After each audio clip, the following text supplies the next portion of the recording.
各位同修，各位善男子善女人，今天咱们要谈的这个话题，可以说是整个末法时代最紧要、最关键、最刻不容缓的一把钥匙。你们知道是什么吗？就是这部大佛顶如来密因，修正了一诸菩萨万行手，楞严经，简称楞严经。这部经不是普通的一部经啊，它在整个佛教的经典体系当中地位崇高到什么程度？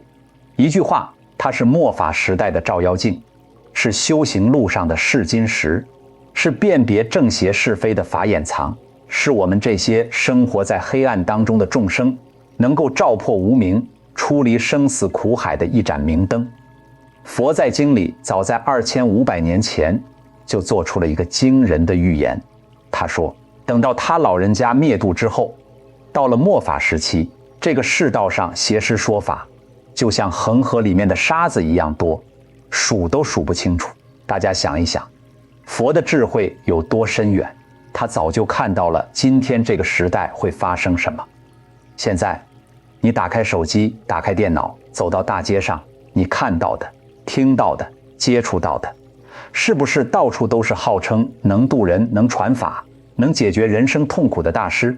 有句话说得好，末法时期魔强法弱。什么叫魔强？就是邪知邪见的势力特别大，我们凡夫的定力不够，容易被带着走。什么叫法弱？不是正法本身弱，而是真正懂得正法、依教奉行的人太少了，弘扬的力量被淹没了。正因为是这样，所以佛悲悯我们这些后世的弟子，特意留下了这部《楞严经》，作为我们一生修行的最可靠的依据，最坚固的依靠。我们翻开历代祖师的传记，哪一位真正的高僧大德不推崇《楞严经》？从唐朝的百丈怀海禅师，他老人家制定丛林清规，处处合于楞严深意。玄沙师备大师，那是参究心性的大善知识，对《楞严经》推崇备至。宋朝的长水子玄大师专攻楞严，写了非常详尽的注解。到了明朝，那是四大高僧辈出的时代，莲池大师、憨山大师、作意大师、子柏大师，每一位都对《楞严经》有极深的证悟，留下了不朽的著书。憨山大师甚至因为在山里头读《楞严经》而豁然大悟，那是证入的境界啊！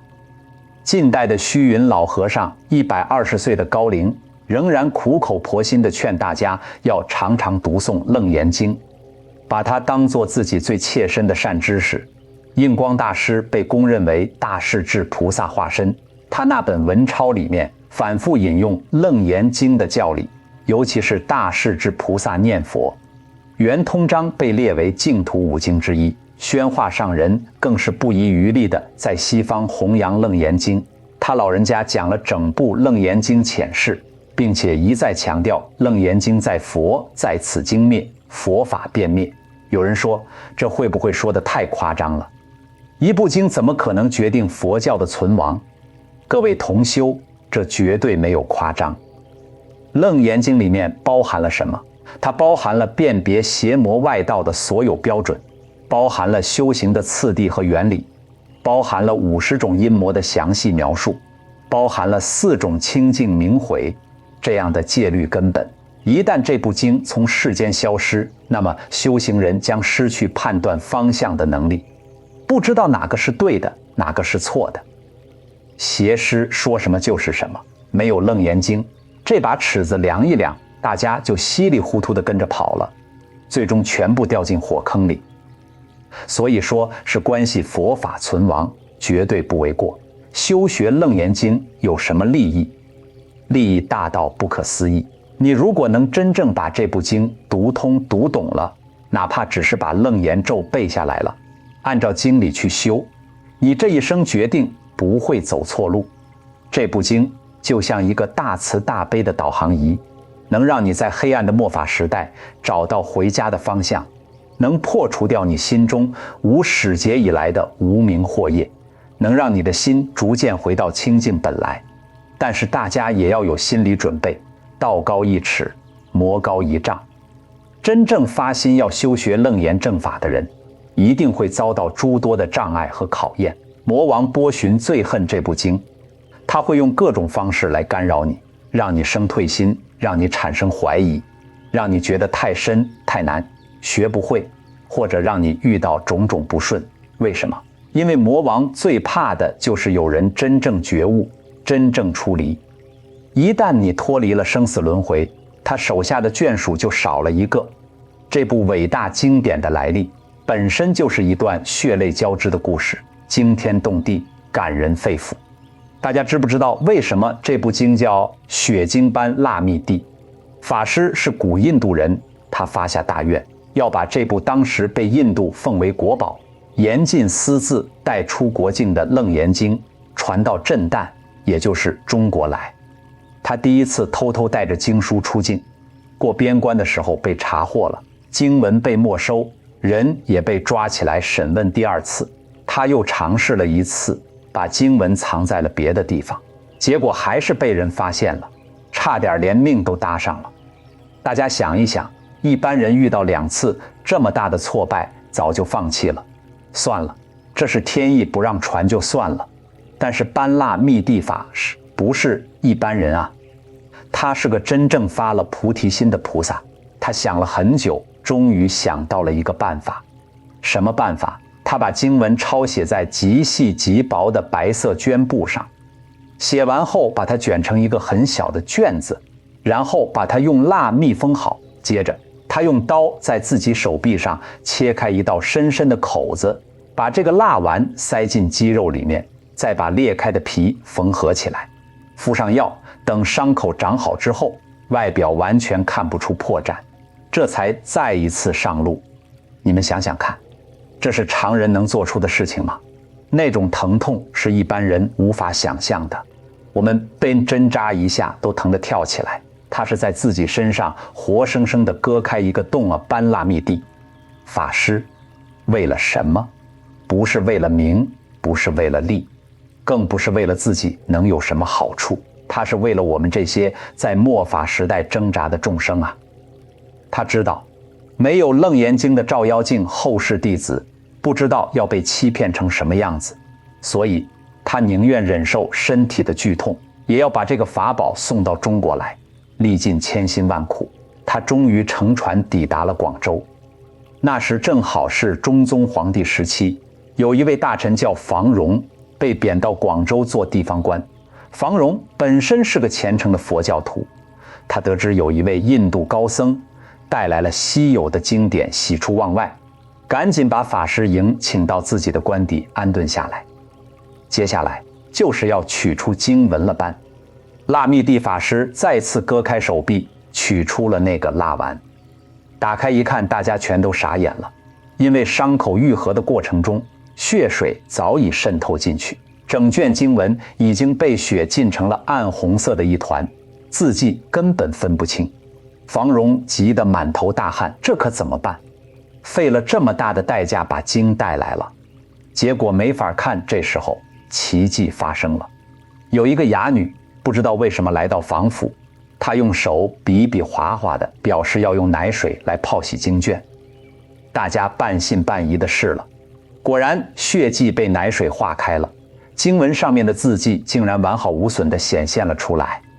出现的字多么工整，多么优美般拉密地。法师是持梵本口诵弥迦释迦法师译语，房荣亲自执笔润文，译出来的文字简直是美轮美奂，既保持了原意，又符合中国文字的美学标准。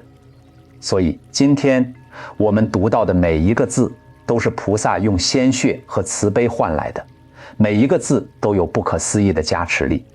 我们随手翻开都能读到的经典，那可是祖师们用血肉之躯换来的啊！好，讲完了来历，我们把话题拉回到现实中来。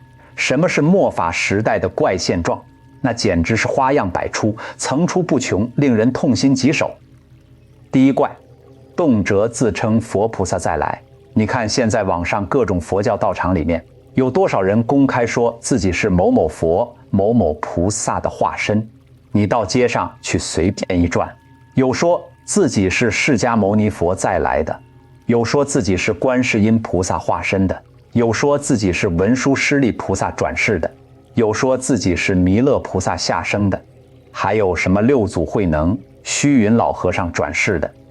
更荒唐的是，还有人说自己比释迦牟尼佛的境界还高，甚至连佛菩萨都不放在眼里。他们讲法的时候，往往把自己打扮得神神秘秘的，动不动就闭目打手印，装模作样，好像随时都要飞到天上去一样。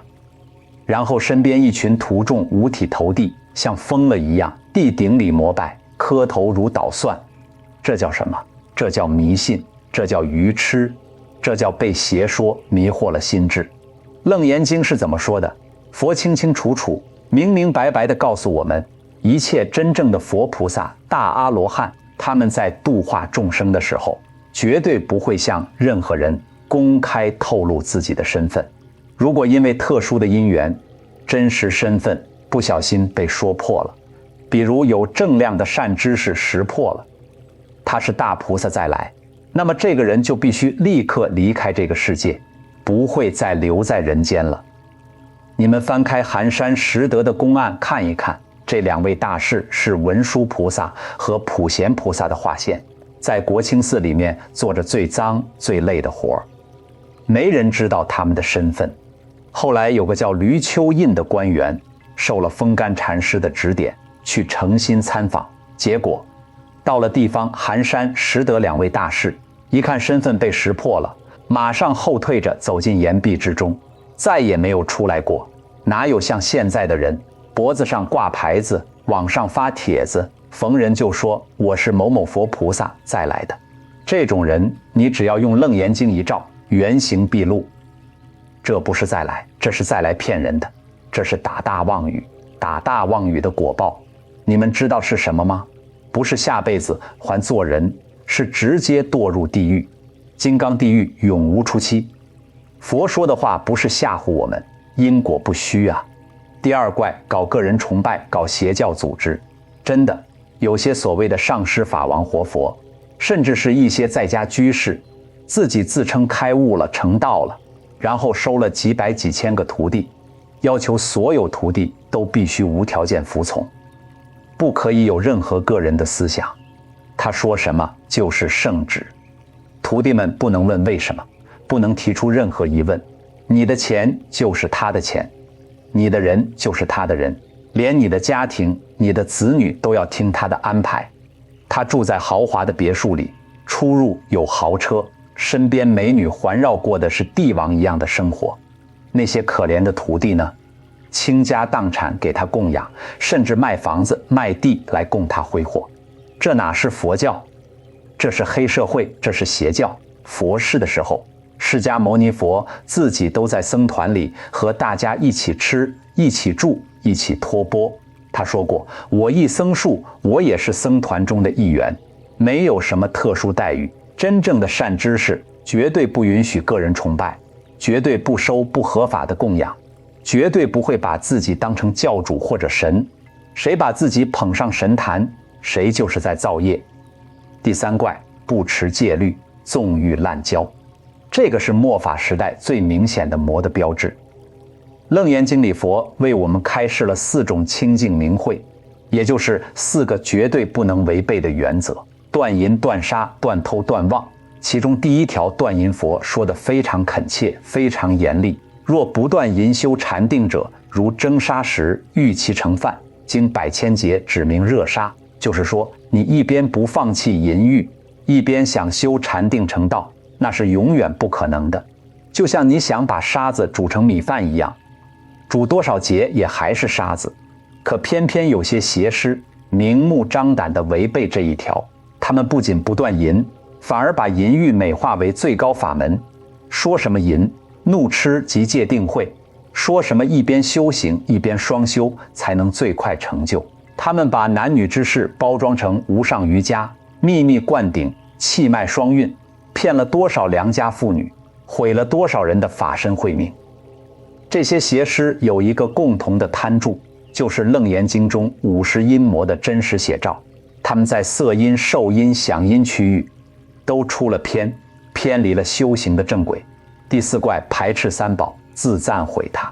这一类人造的口业尤其重，他们不但自己狂妄，还要到处找正统法师辩论，故意去砸人家的场子，拍视频、录直播，在网上发布各种揭批文章，说这个出家人没有开悟，说那个寺庙是魔窟，说所有的净土宗祖师大德都错了，只有他一个人得到了真传。他贬低天下所有的出家人和正统法师，宣化上人讲过，真正的邪师一定是没有惭愧心的。他骂人越狠，说明他我慢越重，离正道越远。你想想看，正法的核心是僧赞僧佛法兴，所有的比丘和和共住，互相赞叹，才能让正法久住，而邪师恰恰相反，他是僧棒，僧众生盲，他把所有修行的路都堵死了，让信众们对三宝失去信心，最后只信他一个人。这不是魔是什么？这些乱象，种种丑态，中楞严经这面，照妖镜往那里一摆，全都逃不掉。所以为什么现在网上总有一些别有用心的人在散布楞严经是伪经的言论？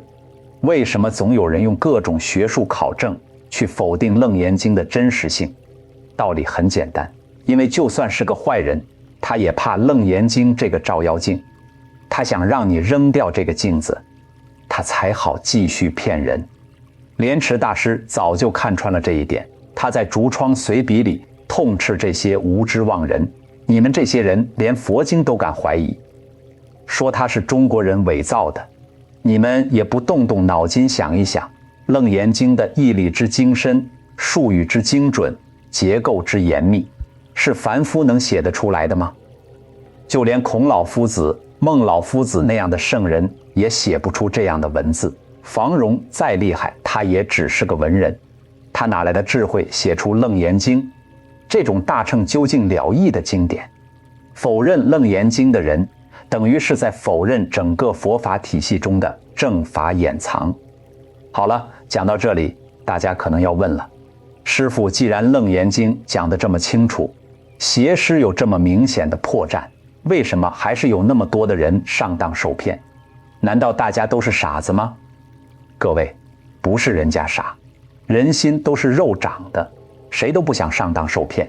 可是为什么会踩进坑里去呢？根本的原因是因为众生缺乏正法掩藏，缺乏般若智慧。换句话说，就是我们普通人没有识别真假的能力，不知道哪个是真金，哪个是镀金。看到一个亮闪闪的东西，以为是宝贝，马上扑上去抢在手里，结果发现是块破铜烂铁。为什么会有这个现象？无外乎是几种心态在作祟。第一种，贪求捷径，这是末法众生最大的通病。什么叫贪求捷径？就是不想吃苦，不想下功夫，不想经过漫长的修行过程，只想用最快的方式成佛。你告诉他要持戒，要念佛，要诵经，要修定，要一步一步来，可能要几十年甚至几辈子才能成就。他听了，脑袋摇得跟拨浪鼓似的，说太慢了，太慢了。但是有一个所谓的大师来了，告诉他，你只要接受我的灌顶，立刻开悟。你只要交5万块钱的供养，我保证你1个月之内正果。你只需要每天念我的名号，把你的财产生命全部交给我，我来替你消业障。他听了以后马上一拍大腿，哎呀，这才是真正的大师啊，马上就交钱报名了。贪呐，这一贪就是磨下手的地方。第二种，得少为足，自我膨胀。有些修行人确实是下了一点功夫的，读了几本经，打了几座坐，或者修了一些法门，有了一些小小的感应，比如念佛，见到光了，打坐身体发热了，梦见佛菩萨了，就觉得我已经开悟了，我已经正果了，我已经是菩萨了。有了这种心态之后，他的慢心迅速膨胀，看谁都不顺眼。他觉得所有的高僧大德都不如他，所有的法师都不懂，所有的经论都不究竟，只有他自己证到了究竟。他开始四处和人争辩，到处找茬。动不动就在网上发文章批判别人。他越辩论越觉得自己厉害，越觉得自己站上了正法的制高点。可实际上呢，《楞严经》里讲50阴魔，其中10种通往魔道的境界，有7、8种都是因为修行人起了增上慢。什么叫增上慢？就是自己并没有证得圣果，却觉得自己证得了这种心，一起外面的魔就找到了机会，可以附在他的身上，让他产生各种神通和境界，让他更加觉得自己了不起，最终把他引入魔道。第3种，心外求法。什么叫心外求法？就是不明白心佛众生三无差别的道理，不明白光明自性，本自具足，非要跑到外面去找一个神，找一个佛，找一个什么外在的力量来拯救自己。这种心态最容易被邪师利用。邪师总是把自己装扮成一个有神通、有能力能解决一切问题的神。他告诉你，你的业障太重了，自己消不了，让我来帮你。你的冤亲债主太多了，我来替你超度，你只要皈依我，依止我，顶礼我，我就能保护你。你一听就相信了，因为你太渴望有一个外在的力量来拉你一把了。可是《金刚经》说得好，若以色见我，以音声求我，是人行邪道，不能见如来。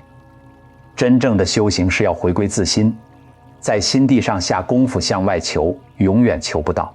宣化上人有一次开示说得非常好，修行人最怕什么？最怕心里有贪。你贪钱魔就拿钱诱惑你，你好色魔就变美女来勾引你，你追求神通，魔就给你显神通，你好名声，魔就让你觉得自己很了不起。魔不是从外面来的，魔是从你的心里面生出来的。你的漏洞堵住了，魔拿你一点办法都没有。所以不是邪师太厉害了，是你自己的漏洞太多了，你没有贪嗔痴慢疑，邪师说什么你都不会动心。你一听说有便宜占，耳朵马上竖起来了，马上屁颠屁颠地跑过去了。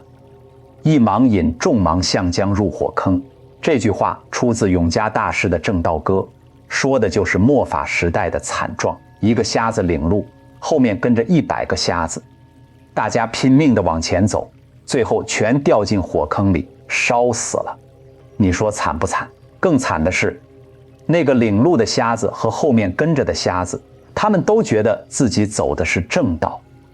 那个领路的邪师，他自己也不知道自己在往火坑里走，因为他也是迷惑颠倒的，他被更大的魔给控制了。而那些跟着他的信众呢，他们觉得这个师父好慈悲，好厉害，好有神通，肯定能带他们去极乐世界。可他们不知道极乐世界在清净心里，不在这些神神叨叨的名利场里。为什么会走到这一步呢？说到底还是因为我执太重了，众生都把我看得太重要了。我的师父，我的法门，我的境界，我的功德，我的神通，因为有我就产生了我所，产生了占有、比较、攀缘、对立。一旦有了这些，就容易被外境带着跑，被邪说牵着鼻子走，心跟着外境转。那是凡夫心能转外境，那才是圣人。而邪师最擅长的就是制造执着，制造依赖，制造迷信，让你永远被他牵着鼻子走。那么我们这些普通的修行人到底应该怎么辨别谁是真心为我们好的善知识，谁是来拉我们下水的邪师恶友？楞严经就是最好的说明书。我把邪师的特征和真善知识的特征简明扼要地给大家梳理出来，大家拿这把尺子去量一量一量就知道了。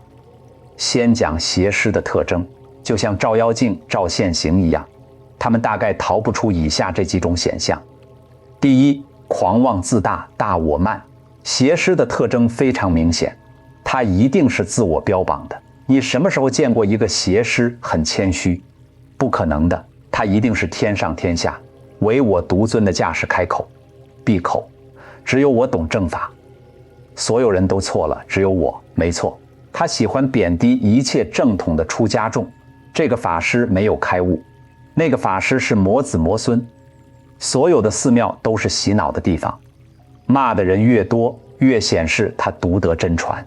可是你们想一想，佛法是平等的，佛说依法不依人，正法就是正法，不会因为谁的庙大庙小就有差别。一个真正有正量的人，他心中没有对立，他不会看不起任何人。邪师之所以不断地骂人，不断地贬低别人，是因为他需要用这种方法来拔高自己。这就叫我慢高山，法水不入。我慢心这么重，正法怎么进得去？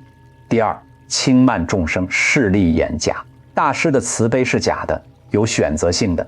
他见到有钱的、有权的、有名望的人，笑脸相迎，巴结奉承。你钱给得多，他对你特别热情。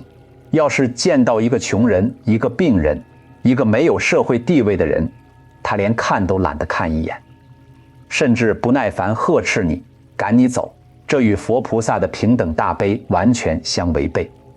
真善知识是众生平等的践行者，不管对方是什么人，该说的法还是会说，该度的缘还是会度，绝不会因为供养多就另眼相待。第三，不敬三宝，破坏戒律，这是邪师最容易被识别的特征。他不重戒律，甚至公开破坏戒律。楞严经4种清净明慧，断淫、断杀、断偷、断妄，这是佛法的基石，是不可逾越的底线。邪师往往自己吃肉喝酒，还带着徒弟一起干。他告诉弟子，你心里清净就可以了，吃肉喝酒不影响修行。他胡乱和异性发生关系，却说这是度化。他告诉你，不要管那些死板的戒律，活活泼泼地修才是正道。可佛在《涅盘经》里最后留下的遗言是以戒为师，戒律是修行的根本。好比一栋大楼的地基，把地基挖掉了，这栋大楼盖得再高再漂亮，风一吹就倒了。如果一个人连戒都不持，你还敢跟着他修你的法身慧命，就被他毁了。第四，神神叨叨，故弄玄虚。邪师最爱搞的就是神通感应的那一套，他动不动就告诉你，我看到你的前世了，你过去500世是一个修行人，我认识你。他让你觉得他深不可测，有特殊能力，能知道你的过去未来，让你心生敬畏和依赖。真正有修有正的善知识，绝不会用神通来度化众生，因为神通不能解决生死问题，反而会增长众生的执着心。你看虚云老和尚120岁的高龄，他的修行境界谁能测度？但凡是有人问他，师父您是不是有神通？您看到什么了？他老人家一概不承认，从来不讲这些。因为真正的善知识知道神通是修道过程中的副产品，不是目标。天天讲神通的人，不是着魔就是骗人。第五，敛财骗色，以供给量定道行，这也是末法时代假大师最核心的特征。他们的最终目的是钱和色。佛在世时，出家人的生活极其简单，3衣1钵，日中1食。但是现在有些大师呢，豪宅名车前呼后拥，动不动就让人交几万、几十万的功德金。有的大师直接对信徒说，你的业障太重了，要把房子卖掉，供养3宝才行。你只有把你的所有财产都交出来，才能得度。还有些邪师借修法之名，提出和异性单独密修，这就是骗色的开始。遇到这种人，你必须立刻远离。宣话上人说得好，末法时代的魔，先给你一点甜头，然后让你破财失身，家破人亡，最后把你拉进地狱。好，讲完了邪师的特征，再来讲一讲真正善知识有什么特征。大家一定要把这个标准深深地印在脑子里。第一，谦冲自牧，越修越谦卑。你接触一个真正的大德，你会发现他越是有修正，越是低调，越是谦虚，他绝对不会说我开悟了，我正果了，我是菩萨。再来这样的话，虚云老和尚100多岁的高龄，仍然穿破的僧衣，自己挑水砍柴，建庙造像，功德无量。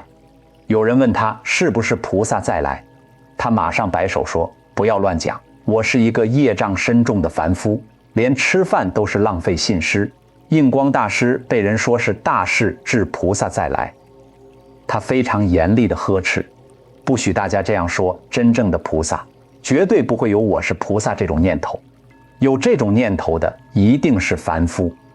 所以越谦卑越老实的人，他离道越近；越狂妄越自大的人，离魔越近。第二，如法如律，以戒为师。真善知识一定是精严持戒的，他不一定天天把戒字挂在嘴上，但他的行住坐卧、一言一行都自然符合戒律的精神。你跟着他修行，他一定要求你守戒，而不是纵容你放逸。你犯了戒，他会善言、劝诫，甚至有时候用严厉的方式棒喝你，但全是出于慈悲心，不是出于傲慢。所以你看一个人是不是真修行人，就看他对戒律的态度。他如果自己持戒精严，而且要求弟子也持戒，那他就是真善知识。他如果自己放纵，还鼓励你放纵，那就是邪师。第三，低调内敛，默默度众。真正的菩萨，他不会让所有人知道他是菩萨，他可能就在你身边，在一个不起眼的小庙里，或者就在菜市场里，甚至就在乞丐堆里，默默地度化有缘人。楞严经里佛说得很清楚，真正的圣者度人是不会标榜自己的，他做好事不留名，说正法不邀功。你做得好，他随喜你犯了错，他慈悲地拉你一把，他不需要你崇拜他，他只希望你好好修行。第四，引导你回归自性，依法不依人。这一点是最关键的辨别方法。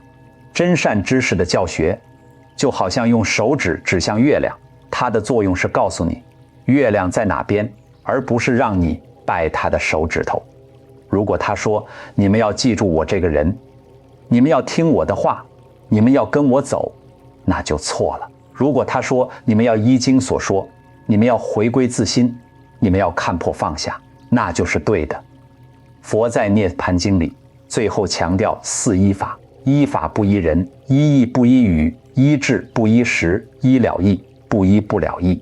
其中最重要的就是依法不依人。